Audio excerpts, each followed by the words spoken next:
Oh my God, you guys, we actually got a data drop that might have given us some direction today.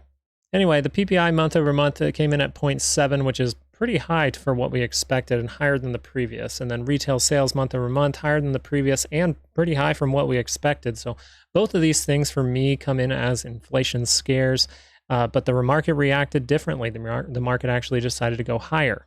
Trying to figure out why the market would go higher with retail sales ticking up again, considering both of these numbers are actually pretty inflationary. And what I'm starting to think is people don't think that rates are going to raise, and people think that the Fed's job is done.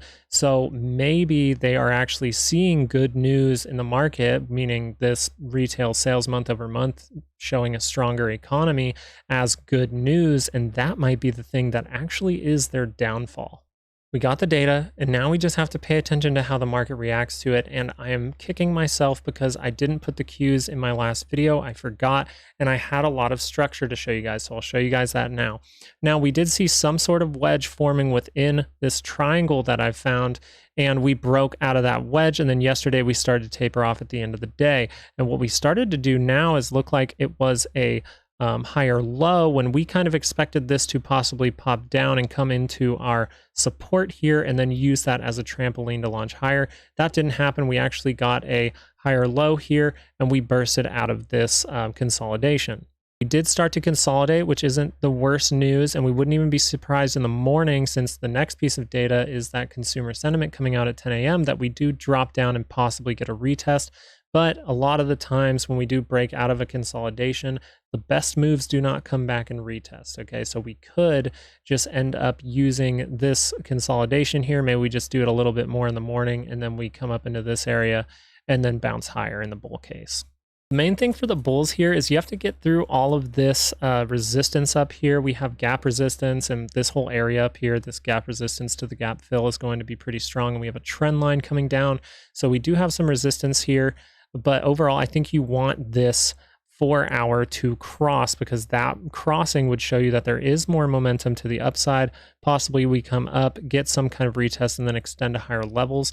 The overall expected move for breaking out of this in my eyes was 388.13. I don't think we have enough time to get there. I overall think that most likely we are heading up towards the gap fill before our next catalyst on the 20th, which is that Fed rate decision. For the bear case, we actually do have a MACD here that is showing signs that there could be a divergence that could lead to a downturn. But overall, I think as a bear, because it's not showing up on the RSI, I'm not necessarily convinced. I'm more with the bulls on this one. Sorry, bears. But if you are a bear, you are kind of hoping that the market gets a little excited, comes up into this area, and then we fade this move tomorrow.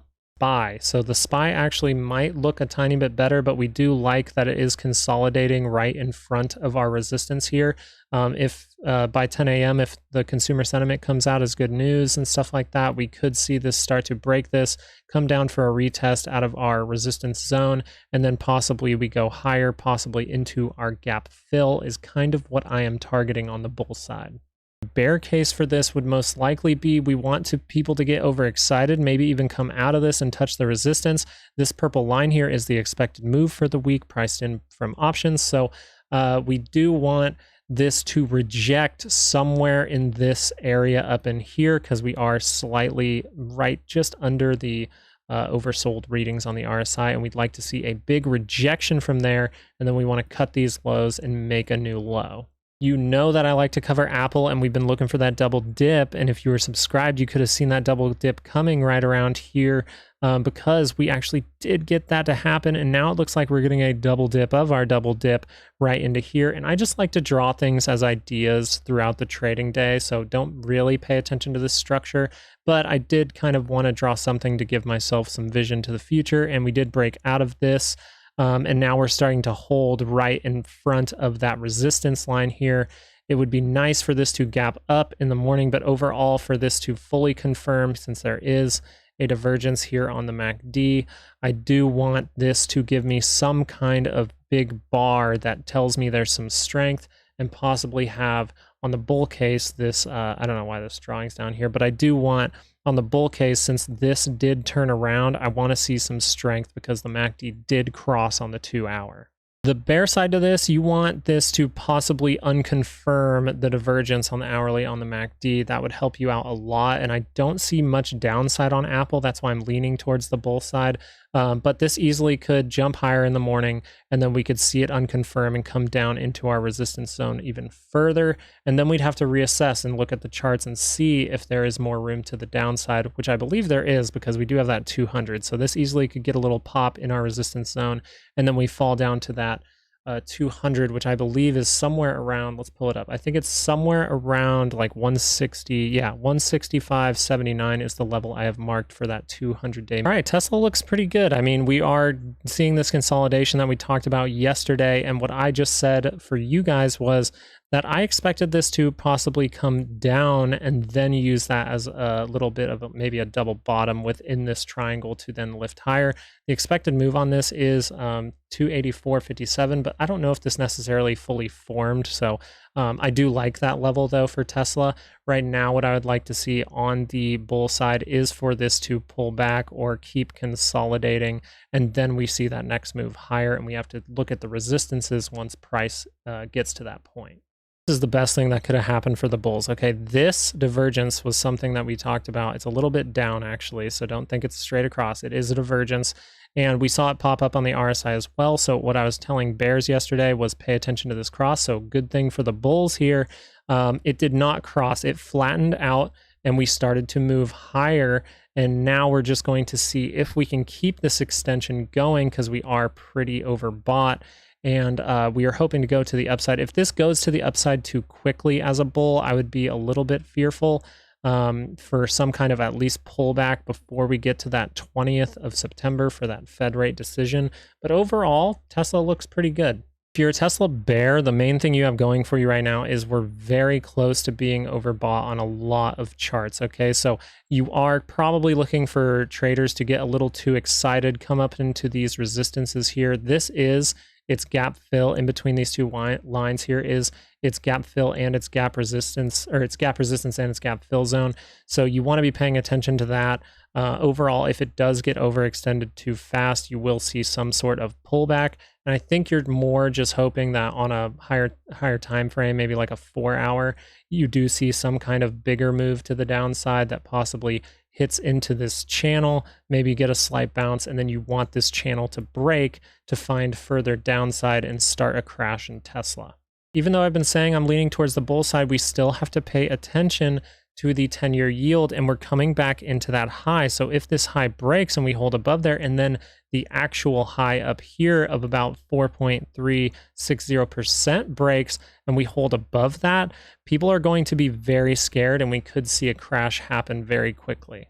And we did call this, even though we did see this wick higher, we did call that this thing wanted to come down from these levels, but we did get a big pop and we're right back up there. So what we're hoping as bulls in this case is we want this to go down. So we want this divergence that we saw as well, and then we want another divergence to form and for this to fall to the bottom of its channel.